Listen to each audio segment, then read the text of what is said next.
Hey everybody, Mr. Movies 87 here, bringing you a new episode of Gaming Breakdown. Today I'm going old school, really old school, back to the days of Final Fantasy 1. Today I'll be going over all 6 job classes there, both the base ones and the upgraded forms there. Going over general, the usual idea, general stats, how they do in battle, what they can learn, what they can use, and also I'll do some general party setups for fun as well. So starting out with the warrior slash fighter, depending on which game you're playing, I'll probably use the terms interchangeably, but you get the idea. Essentially, the fighter, pretty much heaviest armor, best weapon, kill stuff. That's really all you need to know for the most part. Yeah, the warrior can equip just about any weapon in the game, besides like a few of the say like black mage only stabs or white mage weapons, stuff like that. But they can mostly equip everything to very good effect as well. And of course, being able to use just about every piece of armor in the game, they serve very, very well as your tank and should pretty much always go in the top spot of your party there. Having, of course, related attached stat, related to defense, and also having pretty much the highest HP amongst the party for the entire game for the most part. So there's really no reason why they shouldn't be in your number one spot there. For their class upgrade, the upgrade to Knight, then they're able to use some basic white magic up to level 4. But unfortunately, they're not able to use all of it. Oh, no, not level 4, level 3 white magic. They learn some very basic spells like Cure, Protect, stuff like that. Nothing very, very worthwhile to get because, of course, their MP growth is not that great, nor is their magic stat that good either. But, I mean, it's there if you want to have a very secondary healer just for, like, quick cures outside of battle. And also maybe to use a quick null blaze if you don't have that for your white mage slash white wizard there. But overall, yeah, they should never be using white magic like period. Pretty much in battles, get them hasted, get them tempered, use the giant's gloves on them, and go to town, and they will wreck shit left and right easily. Moving on to the monk, our barehanded fighter of the game. Although he doesn't start barehanded, he does start out with the I think a nunchuck, which is not that good. After a certain level, I think really by level, well, at the start of the game, just leave him barehanded, he'll be better off anyway. But then by around level 10 or so, his damage will like really start to skyrocket, and pretty much he'll be like your highest damage dealer, even stronger than the knight. Your weapons just only hinder the monk, so you keep him barehanded for the entire game there. Armor-wise, can really only use the light setup of armor, like just kind of like light robes and light armor in general. No shields, of course, and also a few pairs of gloves every now and then, like the what else is there? Like leather gloves and stuff like that. There, um, they're very very straightforward too. Same like the warrior there, just barehanded, haste, temper, and go all out. And he'll even do more damage than the knight late game if you get him buffed up enough with enough like tempers. Because temper stats, by the way, raises your attack power by I believe like 10 or 12 points per each use. So he'll be able to do like 4, 5 to 6,000 some damage depending on what you're fighting late game. So he's really, really damn good there. Unfortunately, though, well, probably also obviously, Magic is nothing to speak of at all. He has no MP. Magic attack stat and also Magic defense are pretty much crappy. So, but not a big deal there at all. And for the upgraded class, the Master, pretty much the exact same thing. Cool new sprite. Gets a little better magic defense growth, but that's about it as far as I know. I will say, HP wise, can kind of depend-ish. Stats can be sometimes random. At each level up, by the way, you'll have a random stat gain. You might get a higher HP boost or a lower HP boost. So their HP can kind of fluctuate, but besides that, the Mage is a very, very good class. Very simple, easy to use. Again, just get it buffed up and kill everything, you're good to go. Moving on to the Thief, the kind of weaker-ish attacker amongst the group. At first, Thieves are not really that great. They're weaker than the Knight, or the Warrior, or the Monk. Also a lot more fragile with less HP. Speed is the name of their game to start out with. Just with the Thief in your party, you're pretty much guaranteed to be able to run away most battles, at least pretty easily enough. They're able to use like thin, light swords like rapiers, the falchion, coral swords, stuff of that nature. So a lot of the same weapons that the warrior can use early on, but their attack stat just isn't enough to back it up, at least early on. But then once they hit ninja, then they turn extremely good. They probably have the best upgrade overall amongst all the classes here. They're able to use just about everything the knight can, including knight swords and more heavy armor and all that. They're able to use a bigger variety of shields and all that, and their damage output skyrockets because, for one thing, with their high speed and accuracy leads to them getting more hits, which leads them to getting more damage in battle. Also, the cool thing with ninjas is that they're able to unlock up to level 4 black magic once they hit class change there, and that gives you two of the best black magic spells in the game, being haste and temper. I mentioned those earlier, but what they do exactly, haste will double the amount of hits you get. So say if you hit for 6, then you'll hit for 12 now. So simple enough there. And then temper gives you a small attack boost, but it also stats each round. So that can be immensely helpful in boss fights there. So that gives you a secondary buffing mage right there to go along with your black mage if you still have one. Hi, Crassus. I'm trying to record, buddy. Can you go lay down, please? Can you go lay down?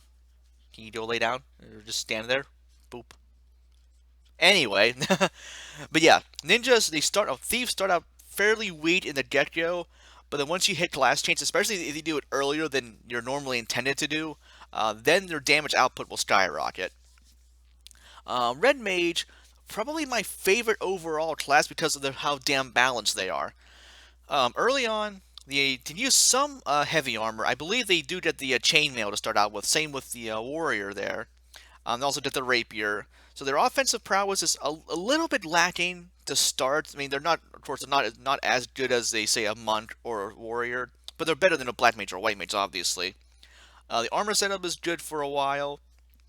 It will start to lag eventually, but early to mid game, they're really, really good. And the main thing about red mages is that they can use both white and black magic. Once they hit red wizard, I believe they're able to get level 7 of each, but they can't use every single spell. The thing is, with white and black magic, there's 4 spells per class, and you're normally able to only use 3 of those per level you have. But in the case of the red mage there, you have to pick 3 out of 8 spells, which can kind of suck early on. Although there are some spells that just aren't worth buying, so that helps out a little bit there. Say if like level 1, I normally go with them having a Cure, Fire, and Thunder. So they're able to heal along with your white mage and also be able to do magic damage with your black mage there. And if they're out of MP, have a normal attack with their rapier or whatever weapon they have. So yeah, early to mid game, red mages not dominate, but they are very, very worthy to have, very, very worthwhile to have in your party. Especially if you team up with them, a black mage, a white mage, and a warrior. That's a damn good setup right there. But I'll go into more party details setup here later.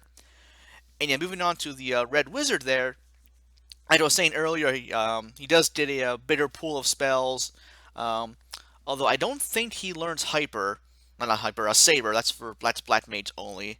That would be really, really cool though. Oh hi Pompey. Being bothered by both puppies when I'm trying to record. Look at your dopey face. You're such a dope. You're such a dope. Go lay down. Go away. Go away. Go away. I love you, but go away. um, what was I saying? Oh yeah, they do get a larger pool of spells once they hit a class change there. More equipment draw. Unfortunately, they still are kind of stuck to the like lighter armor and robes sort of thing. So yeah, the defense not quite as good as, of course, say a knight would be. And then that's also when they kind of start to lose their luster a little bit because more and more spells are available that they can't get. So kind of sucks there. And also the one key thing to note as well is that they can't learn the heal spells like the white mage and white wizard can. Those being heal, heal aura, and heal aura. Those spells are lifesavers, especially late game. So if the red mage is your only healer, you're not really screwed per se, but you'll want to grab the rune staff as soon as possible in one of the bonus dungeons. I believe it's in the 4th one, I think. So yeah, you want to grab that ASAP for a heal aura effect for your entire party there. They're still really damn good though. Moving on to the black mage. Black mage, pretty easy. Elemental spells, kill stuff, low HP, low defense. Need I say more? Not really.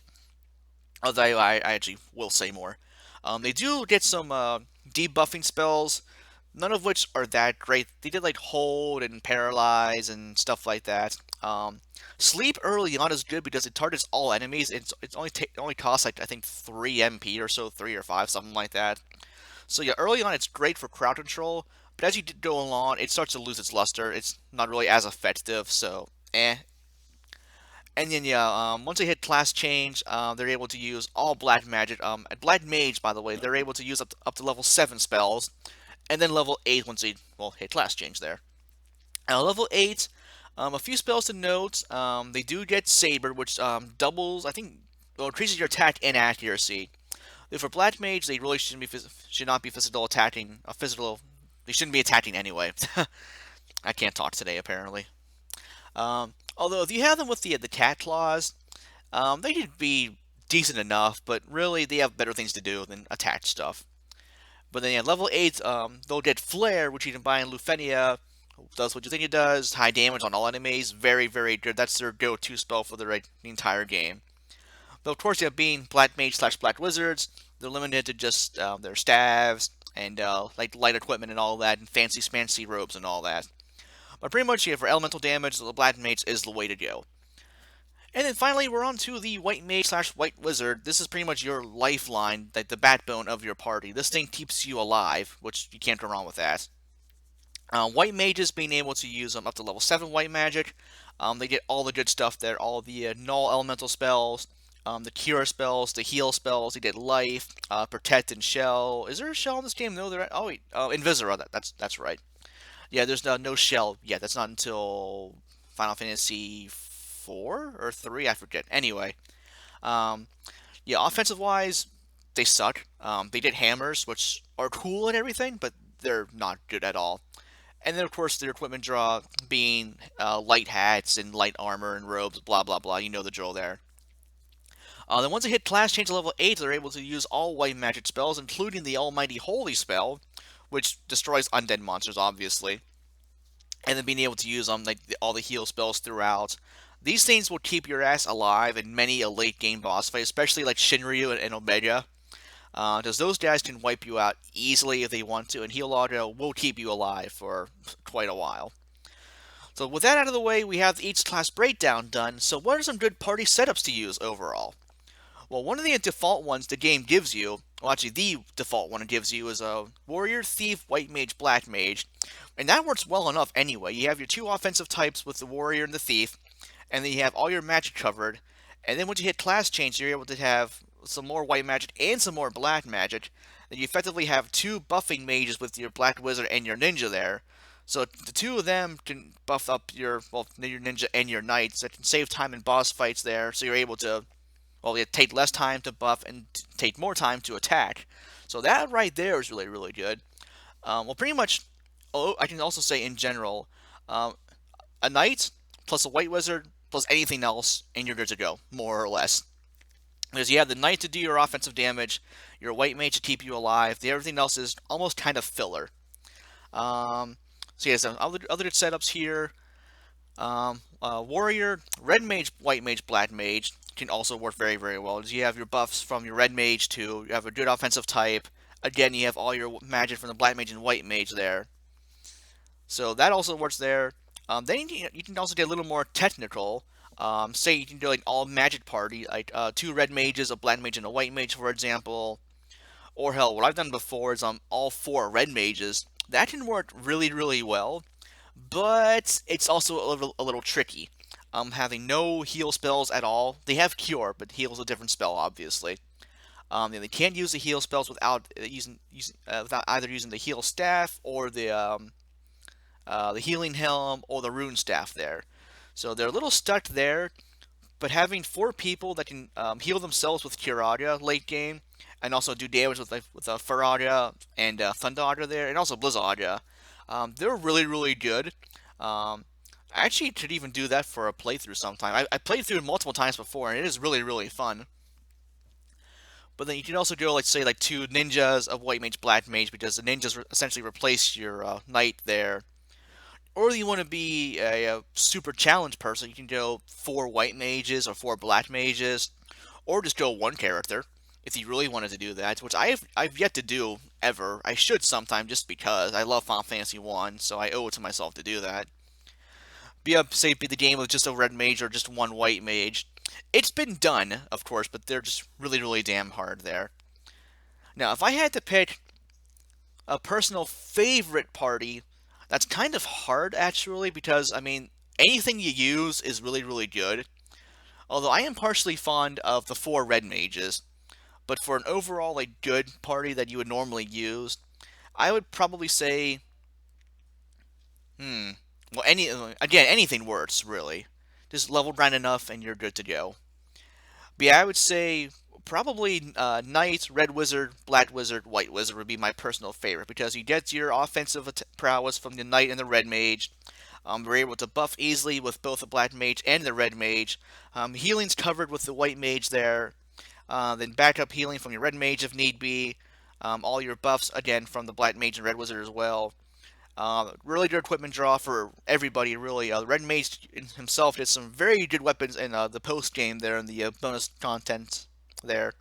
So that's probably my personal favorite. Anything else I need to go over last minute? Not really, no. There's a real quick for the picture here. I just did a quick Google search for the Final Fantasy 1 classes there. Found this one from via DeviantArt I wanted to use there. It's really cool setup. Thanks to the dude who made it. If you're watching this, I'm not sure if you are, but just if you are by chance, thanks. It's a cool picture and I really enjoy it. Alright guys, that's gonna do it for here. Hopefully you guys learned something from all of this. If you did, let me know in the comments below. And then I'll see you guys next time for a new episode of Gaming Breakdown. This has been Mr. Movies 87 signing off, guys. Have a great day and thanks for watching.